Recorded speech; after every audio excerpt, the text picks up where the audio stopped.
ભારતનો મુખ્ય ખોરાક કહીએ તો એ છે રોટલી. અને રોટલી જો નરમ હોય અને ગરમા ગરમ હોય તો ખાવાની કેટલી મજા પડે. તો આજે રોટલી એકદમ સરસ દળિયા જેવી ફૂલે અને લાંબા સમય સુધી સોફ્ટ રહે માટે અમુક ટિપ્સ આપી છે.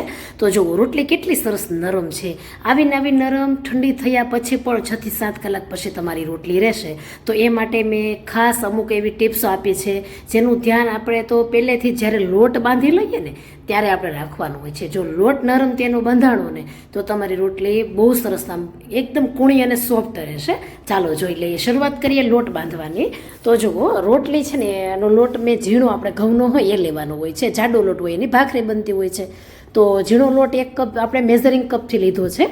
અને હવે જો સીધું પાણી ઉમેરી દઈએ આપણે અને લોટ બાંધી લઈએ. તો પાણી સીધું નથી ઉમેરવાનું, એ વાતનું ખાસ ધ્યાન રાખજો. જો રોટલી તમારે ઠંડી થયા પછી પણ સોફ્ટ રાખવી હોય તો આ સ્ટેપ ખાસ કરી લેવાનો.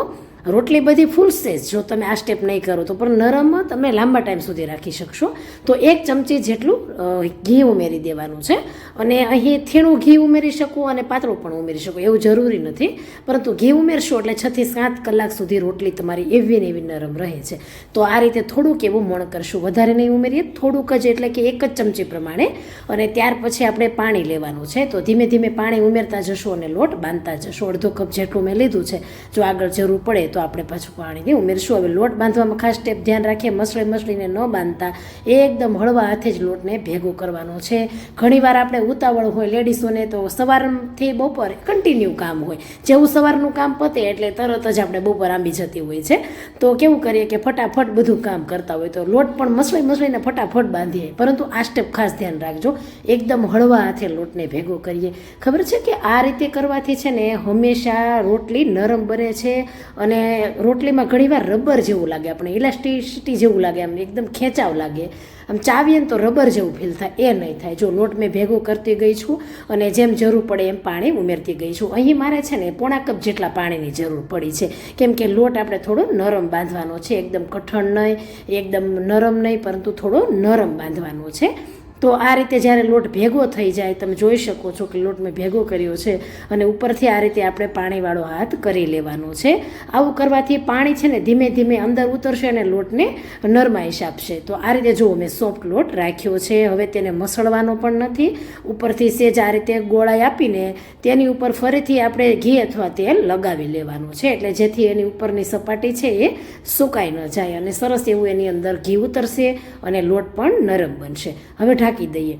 કમ્પલસરી આખો લોટ ઢકાઈ જાય આ રીતે રાઉન્ડમાં એવું વાસણ કમ્પલસરી ઢાંકી દો, અથવા તમે કવર કરી લો કપડાથી. 10 મિનિટ ખાસ તેને રેસ્ટ આપો. 10 મિનિટ રેસ્ટ આપશો એટલે લોટ છે એ પોતાની જાતે જ તેનું ટેક્સચર લઈ લેતું હોય છે અને સરસ એવો નરમ બની જાય.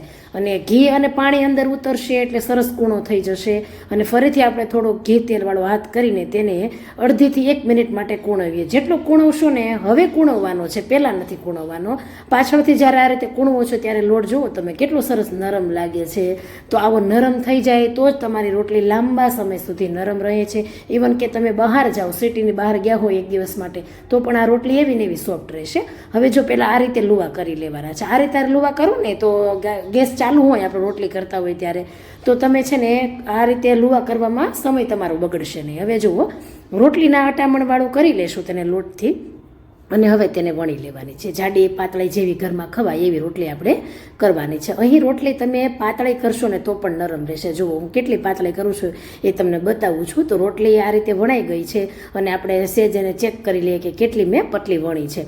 તો તેની કિનારી જોજો ફ્રેન્ડ્સ, મેં કેવી સરસ એકદમ પાતળી વણી છે. તેમ છતાંય રોટલી બધી ફૂલવાની છે. અને જુઓ, આ રીતે આપણે લોઢી ચેક કરી લેવાની કે તમને ઉપરથી ગરમ વરાળ લાગે ત્યારે આપણે રોટલી એની અંદર ઉમેરવાની છે. બંને બાજુ ફોડલી આવે ત્યારે આપણે તેને ગેસની ફ્લેમ પર પકવવાની છે. ઘણાને એમ થાય કે ફ્લેમ પર ન પકવાય, પણ આ ફુલકા રોટલી છે જેને આપણે ગેસની જ્યોતથી પકવવામાં આવતી હોય છે. અને એક પોળી રોટલી આવે કે જેને છે ને લોઢીમાં જ ઘી કે તેલ લગાવતા પકવવાની હોય છે. આ ફુલકા રોટલી છે. અને જો આ રીતે પણ લોઢીમાં આ રોટલીને તમે બનાવી શકો છો. બંને રીત મેં આપી છે.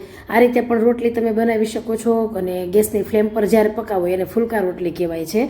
તો એને પણ આપણે આ લોટ બાંધ્યો છે એ પ્રમાણેથી બનાવી શકીએ છીએ. એક રોટલી એટલી સરસ આમ ગોળ દળિયા જેવી ફૂલે છે અને નરમ પણ બહુ સરસ રહી છે. જે ટિપ્સ મેં લોટ બાંધવામાં તમને આપી એ ફોલો કરજો. જો કેટલી સરસ દળિયા જેવી ફૂલી છે. તો આવી રીતે તમે પણ રોટલી બનાવશો ને એટલે તમારી રોટલી એક ફૂલવાની છે. ફેસબુકની અંદર એક બેને મને કીધું હતું કે રોટલી મારી છે ને તો મને ચવડ જેવી લાગે ને લાંબા સમય સુધી પહોંચી નથી રહેતી, તો તમે રોટલીની રીત બતાવો. મને પણ એમ થયું કે સામાન્ય રોટલીની રીત બતાવીશ તો કેવું લાગશે, પરંતુ જે રીતે હું મારા ઘરમાં બનાવું છું ને એવી રીતે જો મેં તમારી સાથે શેર કરી છે. અને અત્યારે હું મારા ઘરમાં જુઓ બપોરનો સમય છે અને બનાવી રહી છું, અને તમે જોઈ શકો છો કેટલી સરસ પોચી છે. ગરમ ગરમ રોટલી પર ઘીની સુગંધ પણ એટલી સરસ આવી રહી છે. એવું નથી કે ફૂલી છે જ રોટલી પોચી છે. તમે બીજી રોટલી પણ જુઓ બતાવું, બધી રોટલી ફૂલી છે, એકદમ સરસ પોચી પણ બની છે. અને આખો થપ્પો તમે રોટલીનો હાથમાં લઈ લેશો ને આ રીતે તો તમે જોઈ શકો છો કે બધી તમને જાડી લાગે છે. એનું કારણ છે કે બધી રોટલી ફૂલી ગઈ છે.